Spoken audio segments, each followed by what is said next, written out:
Assalamualaikum warahmatullahi wabarakatuh. Salam sejahtera buat kita semua. Anak-anakku sekalian, bagaimana kabar kalian hari ini? Doa saya masih sama ya. Semoga kalian dalam keadaan sehat, dalam keadaan yang baik-baik di rumah. Anak-anakku sekalian, pandeminya sekarang belum berakhir sehingga kita masih pembelajaran secara daring.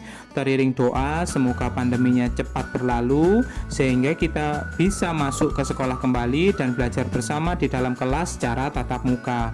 Nah, anak-anakku sekalian, melanjutkan materi minggu lalu tentang ilmu pengetahuan sosial kelas 8 tentang mengenal negara-negara ASEAN. Hari ini kita akan membahas hanya dua negara saja, yaitu Myanmar dan Kamboja.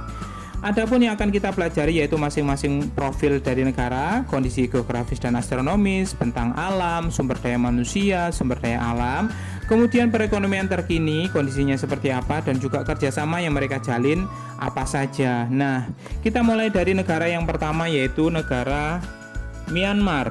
Nah, negara Myanmar ini sebenarnya nama resminya adalah Republic of the Union of Myanmar. Nama lamanya adalah Burma sebelum berganti nama menjadi Myanmar. Sementara ibu kota mereka yang lama adalah Yangon, kemudian yang baru adalah Naypyidaw. Ini bukan hanya tentang pergantian nama saja, tapi ini pergantian tempat ya. Yangon ini tempat yang lama, kemudian ibu kotanya pindah ke Naypyidaw di tempat yang baru, gitu ya. Kemudian jenis pemerintahnya adalah republik, tetapi di bawah junta militer. Nah, ini saya pengen jelaskan sedikit ya. Sebenarnya negara Myanmar ini sama halnya dengan Indonesia, menyelenggarakan pemilu juga karena memang bentuknya adalah republik sebagai wujud demokrasi. Nah, ini pula yang menyebabkan konflik Myanmar sampai sekarang belum selesai. Ini dipicu pada tahun 2020 kemarin, konflik terakhirnya disebabkan karena itu. Tahun 2020 itu ada pemilu dan ternyata pemilu itu dimenangkan oleh pihak oposisi yang berseberangan dengan junta militer. Salah satu pimpinannya adalah Aung San Suu Kyi.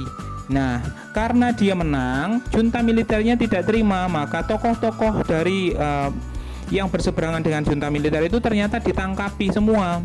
Nah, ini akhirnya menimbulkan gelombang ketidakpercayaan kepada junta militer. Akhirnya masyarakatnya turun ke jalan untuk demonstrasi. Sampai sekarang konflik ini belum selesai. Bahkan saya ingat tahun 2007 yang lalu ada juga demonstrasi yang sangat berkesan ya.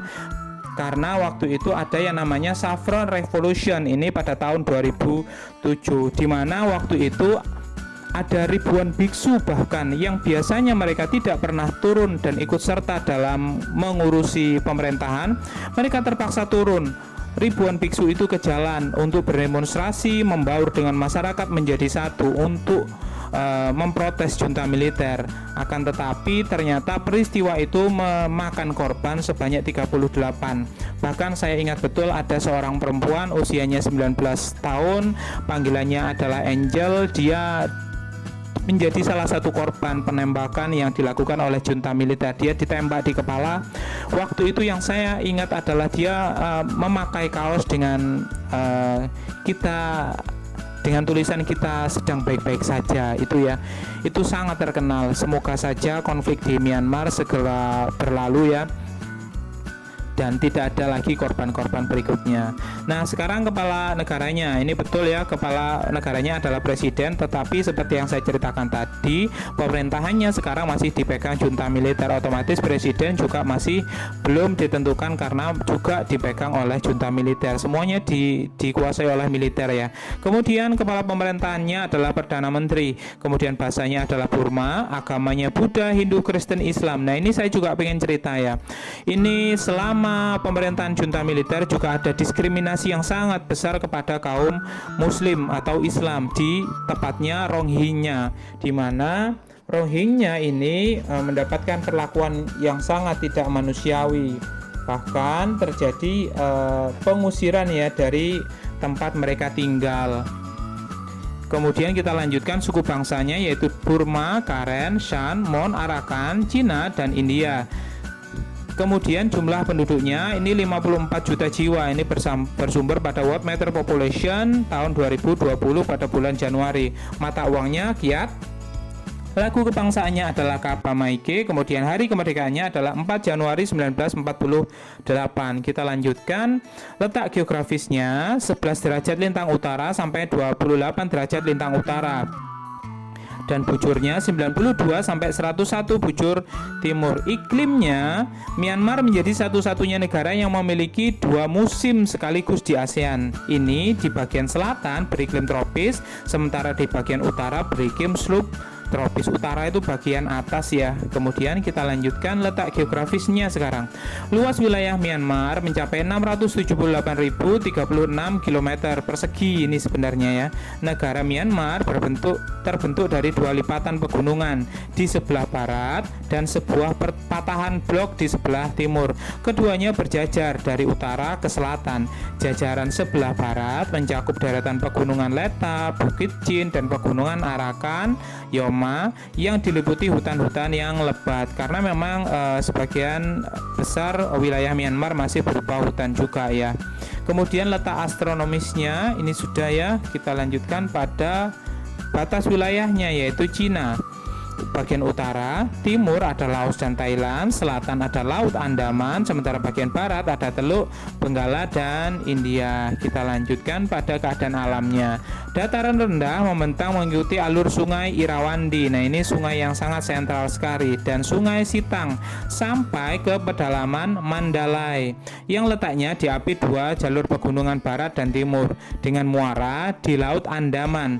Hampir separuh wilayah Myanmar terletak di lembah sungai Irrawaddy ini. Itu kenapa saya sebut sebagai alur yang sangat penting, karena kebanyakan mereka tinggal di situ. Di bagian paling utara Myanmar yang berbatasan dengan Tiongkok. Sementara terdapat gunung tertinggi di Myanmar yaitu namanya Gunung Hikakabon Razi ya. Kemudian kita lanjutkan sumber daya manusianya. Ini jumlah penduduknya Myanmar adalah 54,4 juta jiwa. Kemudian dengan pertumbuhan penduduk 0,6 per tahun, ini diambil datanya tahun 2020 ya. Bisa jadi pertumbuhan penduduk itu berbeda setiap tahunnya. Kemudian etnis Tibet Burma menjadi yang paling besar yaitu 72% dari keseluruhan jumlah penduduk Myanmar. Etnis ini dianggap sebagai pewaris peradaban bangsa-bangsa Pirus dan Mon. Ini adalah kerajaan ya dulu yang kemudian menempati wilayah sekitar datar rendah di Irrawaddy. Sementara etnis yang lain seperti etnis Shan, Karen, Tiongkok, dan India ini menyebar di seluruh wilayah di bagian Myanmar. Untuk perekonomian sendiri, Myanmar adalah negara agraris dengan hasil pertanian, perkebunan, dan perikanan, serta pertambangan. 60% penduduk Myanmar bekerja di bidang pertanian dengan sistem tebang bakar. Ingat ya, kalian harus ingat ya, sistem tebang bakar ini tentu saja akan merusak hutan ya, dengan cara membuka hutan. Pertanian menggunakan tada hujan, artinya mereka hanya menggantungkan pada hujan saja, irigasinya masih belum jalan di sana. Kemudian beras merupakan komoditas utamanya, disusul teh yang menghampar di Plateau Shan dan tembakau di bagian utara. Tebu, sayur, kemudian tanah di zona kering dimanfaatkan untuk tanaman jagung, kapas, wijen, dan gandum. Untuk perekonomian ini sayangnya untuk Myanmar menjadi salah satu negara yang mempunyai PDB paling rendah di ASEAN ya. Produk domestik bruto, jadi pendapatan per kapitanya di sana yang paling rendah. Kemudian kita lanjutkan. Berikutnya ini adalah kegiatan ekonomi dari hasil sumber daya alam yang dimiliki oleh Myanmar. Mulai dari perikanan. Ini banyak dihasilkan di bagian pantai barat Myanmar dengan kota Manhin dan juga Mantawadi sebagai pusat penelitian perikanan. Ini bahkan ada tempat penelitian perikanan ya. Kemudian perkebunan. Wilayah Myanmar masih banyak berupa hutan dengan hasil karet, kayu jati, dan kayu besi. Hasil kayu itu biasanya memanfaatkan gajah ya untuk mengangkat kayu-kayu tersebut menuju ke tepi sungai. Lalu dari tepi sungai itu dihanyutkan ya, biar tidak berat. Dihanyutkan menuju tempat yang diinginkan. Kemudian pertambangannya ada minyak dan gas alam. Dan Myanmar ini merupakan penghasil timah juga terbesar kedua di ASEAN, tepatnya di Tenaserin ya, Tenaserin. Nah, itu ya tentang gambaran perekonomian yang ada di Myanmar. Sayangnya perekonomian Myanmar itu juga PDB-nya rendah karena tadi ya, karena konflik konflik yang berkepanjangan. Sementara kerjasama di Myanmar ada bilateral, misalnya kerjasama dengan Indonesia. Ini dalam rangka diplomatik dan juga bisnis. Contohnya Matching of Trade, Tourism and Investment atau TTI. Ini kemudian disusul pada kerjasama regional. Brunei, ini bukan Brunei ya, harusnya Myanmar ya, bergabung dengan ASEAN 23 Juli 1997 kerjasama di kawasan Asia Tenggara. Sementara internasionalnya Myanmar aktif dalam beberapa keanggotaan di bawah naungan PBB, misalnya ILO, IMF, WTO, UNESCO, UNIDO, dan UNICEF. Ini Myanmar ya, bukan Brunei, ini salah tulis saja kok. Kita lanjutkan negara yang kedua. Ini adalah negara Kamboja. Nama resminya adalah Kerajaan Kamboja. Ibu kotanya adalah Phnom Penh. Kemudian pemerintahnya adalah monarki konstitusional. Kepala negaranya adalah Raja Kamboja.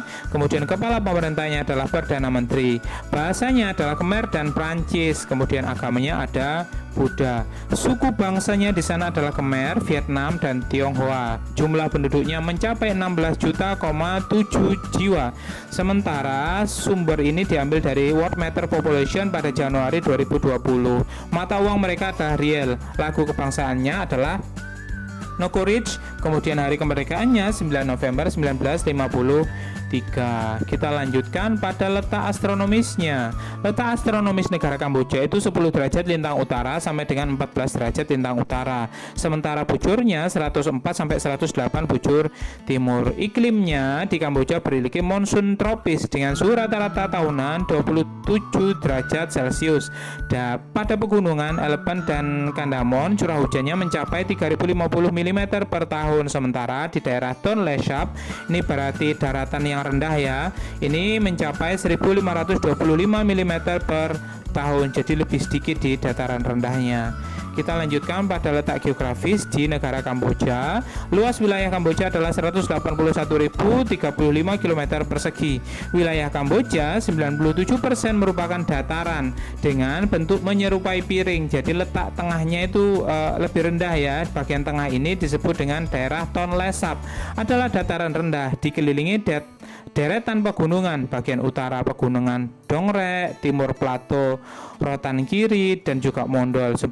Untuk bagian baratnya terdapat pegunungan Kardamon yang terdapat gunung tertinggi di sana yang bernama Phnom Aural, yaitu tingginya 1813 meter dari permukaan laut. Kemudian kita lanjutkan pada batas wilayahnya. Untuk wilayah utara ada Thailand dan Laos, sementara bagian timur ada Vietnam, selatan Laut Cina Selatan atau tepatnya Teluk Siam. Kemudian bagian barat berbatasan dengan negara Thailand. Sementara keadaan alam sekarang, Sungai Mekong merupakan sungai yang melintas dari utara ke selatan sepanjang 500 km. Dilewati kapal dari delta Sungai Mekong di Vietnam sampai ke kota Phnom Penh di Kamboja. Jadi ini lintas negara ya.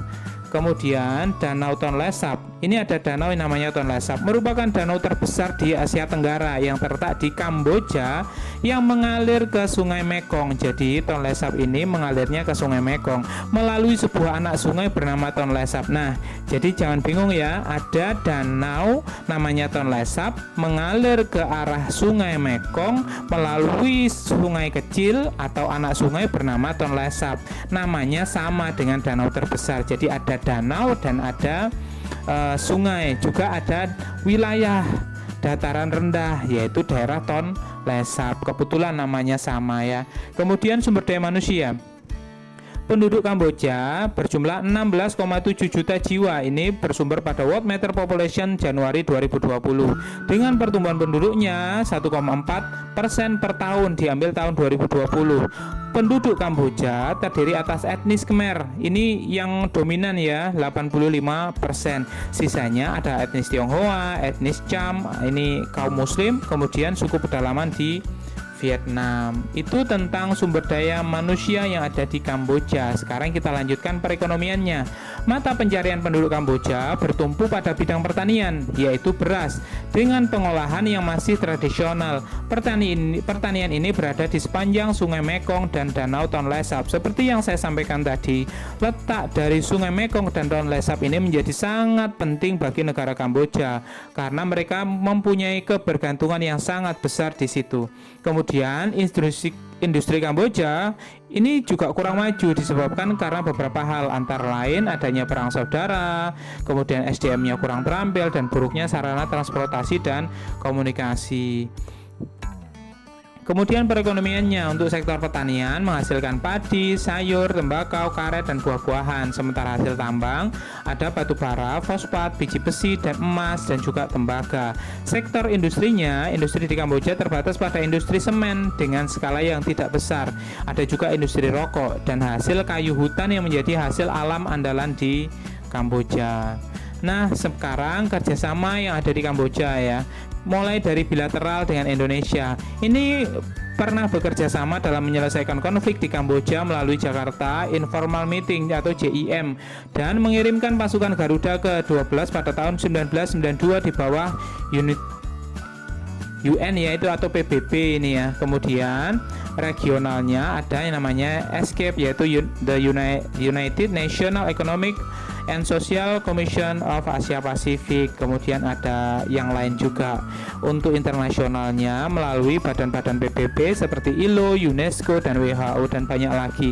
Kalian bisa menambahkan dengan referensi yang lain untuk melengkapi pengetahuan kalian. Itu ya tentang negara Kamboja. Nah, itu tadi yang kita pelajari tentang negara Myanmar dan Kamboja. Semoga apa yang sudah kita pelajari bisa dipahami dengan baik dan menjadi ilmu yang manfaat. Ada kurang lebihnya saya mohon maaf. Akhirul kalam, wabillahi taufiq walhidayah, waridha wal inayah. Assalamualaikum warahmatullahi wabarakatuh. Salam sejahtera buat kita semua.